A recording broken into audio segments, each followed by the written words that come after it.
다음은요. 공공의대 관련 내용입니다. 공공의대 지금 정부가 추진하고 있죠. 그러면 학생을 뽑아야 됩니다. 의대생을 뽑아야 되는 거죠. 근데 그 뽑는 문제를 놓고요. 아직 만들어지도 않았습니다. 그런데 엄청난 논란이 불거지고 말았습니다. 내용 보겠습니다. 의대생 뽑는데 시민단체가 왜 거기서 나오는가 이렇게 제목에서 묻고 있습니다. 공공의대 신입생 추천 과정에 시민단체가 참여한다. 그러니까 정부가 내놓은 어떤 설명에 이렇게 들어있어요. 그 내용이. 그러자 제2의 조국 딸 양성 이런 비판이 쏟아졌습니다. 조국 정국 때 사실은 이 의대, 의학전문대학원 진학 문제가 이거 되게 논란이 됐었잖아요. 그 당시에 어떤 서류 관련된 문제들 등. 그러다 또 그게 소환이 돼서 또 언급이 된 거죠. 그러자 정부 해명합니다. 정해진 것 없습니다. 긴급 해명을 했습니다. 그런데 정해진 거 없다고 했지만 일단 뭔가 내놓았는데 그게 다 논란이 돼버렸어요. 이미요. 기사 하나 더 보겠습니다. 시민단체가 공공의대생을 추천? 현대판 음서제 이런 비난 여론이 비등하고 있습니다. 의료인적 양성 문제 아닙니까? 그럼 이건 전문가 영역이잖아요. 그리고 어떤 학교, 교육의 영역인데 여기에 왜 시민단체가 등장을 하는가요? 온라인 공론장에서 비판론이 이어졌다. 그래서 정부는 선발 과정 정한 것 없다. 역시 정한 것 없다. 이렇게 해명합니다. 자, 저 아랫부분 밑줄로 가겠습니다. 이제 정부의 설명이에요. 몇 가지 처음에 이 사태는요. 시도지사의 어떤 추천 이런 얘기가 돌았어요. 근데 그거에 대해 정부가 그거 아닙니다. 아닙니다라고 해명하면서 어떤 설명을 내놨는데 거기에 시민단체 부분이 딱 들어가 있던 거죠. 더 논란이 된 겁니다. 그래서요. 자, 그 이후에 다시 정부가 설명을 합니다. 시도별로 일정 비율을 선발할 경우 가장 중요한 부분이 공정성이기 때문에 여기까지는 좋습니다. 공정성이기 때문에 추천위원회 구성과 함께 한 구성원으로 시민사회단체를 예시로 제시한 것이다. 이렇게 해명했습니다. 그렇다면 이 설명에 따르면요. 시민사회단체가 곧 공정성이 되는 겁니다. 왜냐하면 예시가 됐잖아요. 그럼 정부의 인식이 이런 거냐. 이런 또 생각을 들게 합니다. 자, 이와 관련된 영상 준비했습니다. 보시죠. 공공의대가 필요하다는 부분과 관련되어서는 공공의료 분야에 종사할 수 있는 좀 더 사명감을 가진 의사들을 좀 선발을 하는 것이 필요하겠다라는 공감대가 형성이 되어서 이런 차원에서 선발이 진행이 됩니다. 다만 어떻게 선발을 해야 될지에 대해서는 지금 현재 정해진 바는 전혀 없습니다. 지금 현재 법률도 통과되지 않은 상황이고 지금 현재 법률에 따르면 제출된 법률에 따르면 시도별 일정 비율을 선발을 한다라는 내용만 명시가 되어 있습니다.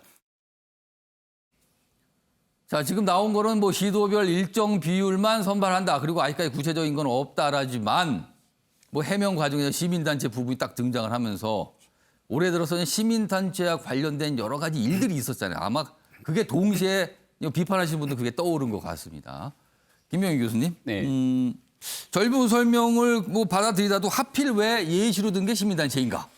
뭐 이런 생각도 들게 됩니다, 지금요. 일단은 처음 논란이 됐던 건 시도지사 추천한다 그러니까 예. 시도지사가 정치적으로 자기들 마음대로 추천할 수 있는 거야 라고 하는 아. 국민적 물음이 생겼고 그런 게 전혀 아니고 공정한 상태로서 추천할 수 있는 위원회를 구성하는데 거기에 공정성과 중립성이 담보되는 전문가 시민단체 등의 의견들을 수렴하겠다라는 얘기들이 나오니까 예. 국민들이 보기에는 정부는 시민단체가 공정하고 중립적인 상황이라고 판단하는 것 같은데 국민들이 바라보시기에는 문재인 정부 들어서 있었던 시민단체 여러 활동들, 특히 시민단체에 참여했던 상당수의 인사가 현재는 정부 부처에 들어가서 일을 하게 되면서 예. 과거에는 권력에 대한 감시 기능들을 수행했던 시민단체가 어느덧 권력과 한몸이 되어간 것 아니냐라고 하는 시민단체 자체로서의 비판과 자성의 목소리가 나오고 있습니다. 예. 특히나 최근에는 윤미향 의원의 사태로 불거졌던 일이 정의연, 정대협의 사건들이 예. 현재 수사 그리고가 진행되고 있는 상황 속에서 이게 결국은 법적인 문제까지 넘어가게 되거든요. 예. 국민들이 바라보시기에는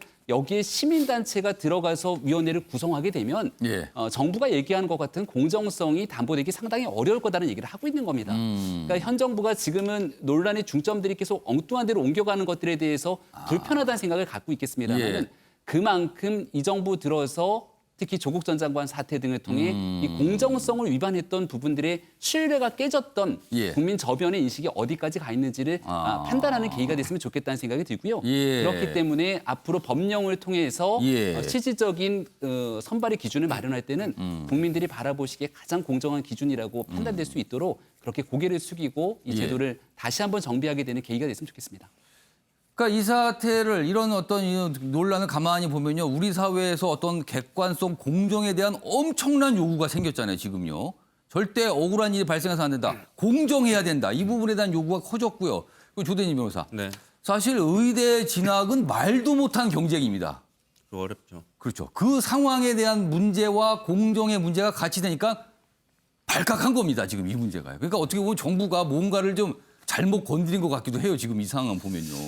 근데 아까도 예. 그 발표에서 그 영상에서 나왔지만 예. 지금 법률로 통과되지도 않았고 뭐 정해진 게 없거든요. 없습니다. 정해진 거 없습니다. 정해진 것도 없고 이제 설명하는 과정에서 시민단체라는 말이 나왔는데 예. 근데 설명을 하는 과정에서 말꼬리 잡기 시작하면 아무런 해명도 하지 못합니다. 그러니까 이제 와서 예. 그러니까 물론 이제 공정성을 담보해야 된다는 얘기는 당연한 거고 예. 그거를 정부가 모를 리는 없거든요. 예. 앞으로 만들어가는 과정에서 정확한 공정한 기준을 만들면 되는 것이지 이제부터 벌써부터 정부가 잘못됐다라고 주장하는 거는 예. 좀 너무 많이 나간 거 아직까지 아닌가. 뭐 제대로 정해진 것도 없다. 네, 그거네요. 지금 비판은 좀 너무 서두른 거 아닌가라는 생각이 그러니까 듭니다. 조대진 변호사의 말씀은 그 예시는 정말 예시를 좀 봐주세요. 뭐 이런 설명 같아요. 예, 최영호 고문님. 아니 근데 지금 의대생 뽑는 게 중요한 게 아니고 의대를 만들자 안 만들자 그 논란도 지금 뭐 아직까지 그것도 매듭이 안 되는 매듭 거 안 아니에요? 됐는데 왜 이런 얘기가 나오는지 이렇게 물타기로 가는 거 아닌가 싶기도 하고요. 사실 이런 공공의대요. 예. 이제 계산을 해보세요.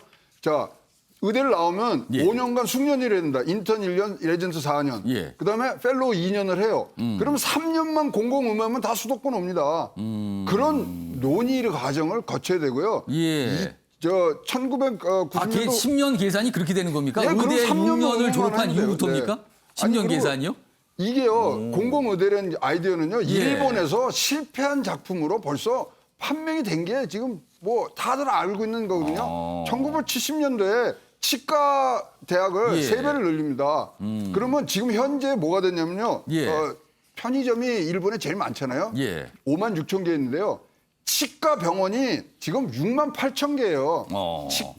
치과 의사가 지금 200만 행도 못 예. 보는 사람입니다. 그래서 먼저 본질적인 이걸 세울 건가 말 건가부터 해야지 예. 이건 성급하게 지금 얘기를 하고 있다 보여집니다. 조대진 변호사가 하신 말씀이 있으신 것 같아요? 표시하신 거예요, 아까? 네, 발언 기회 그 요청하신 거예요? 공공의대가 일본에 비춰가지고 이미 뭐 망한 제도다 뭐 이런 식으로 예. 얘기를 하셨는데 예. 그런 비판은 로스쿨도 똑같이 비판을 했었거든요. 근데 로스쿨 지금 정착돼서 한국에서는 잘 되고 있습니다. 그러니까 그런 비판 시작도 안 했는데 미리부터 그럼 걱정하실 해봐야 거는 된다는 할 필요는 말씀이네요, 없을 그럼. 걸로 보입니다. 공공의대 참. 이거 만드는 것부터 논란인데 지금 선발까지 좀 앞서서 논란이 좀 불거진 모습이기도 합니다, 지금요. 자, 아침에 매일경제는요, 유튜브 채널 통해서도 생중계되고 있고요. 오늘도 많은 분들이 유튜브 방송 보시면서 댓글을 올려주셨어요. 그리고 여러 가지 분야가 있는데 크게 보면 태풍과 코로나 그리고 부동산과 관련된 댓글들이 좀 많이 올라왔습니다. 자, 첫 번째 댓글은 이렇습니다. 코로나19의 장마의 태풍, 이제 지구 온난화 재난 대비는 필수입니다.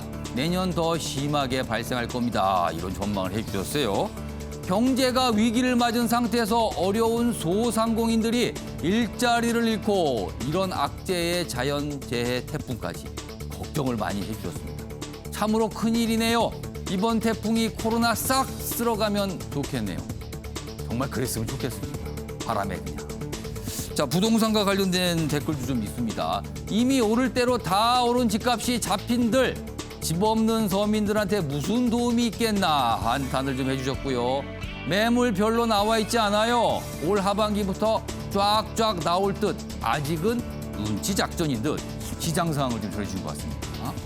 부동산이 그만큼 어렵고 효과를 내기가 간단하지 않아 그런 거지 정부는 계속 노력하고 끊임없이 최선을 다하고 있다. 정부에 대한 평가도 해주셨습니다. 자, 오늘도 댓글을 올려주신 시청자 여러분께 감사 말씀드리겠습니다.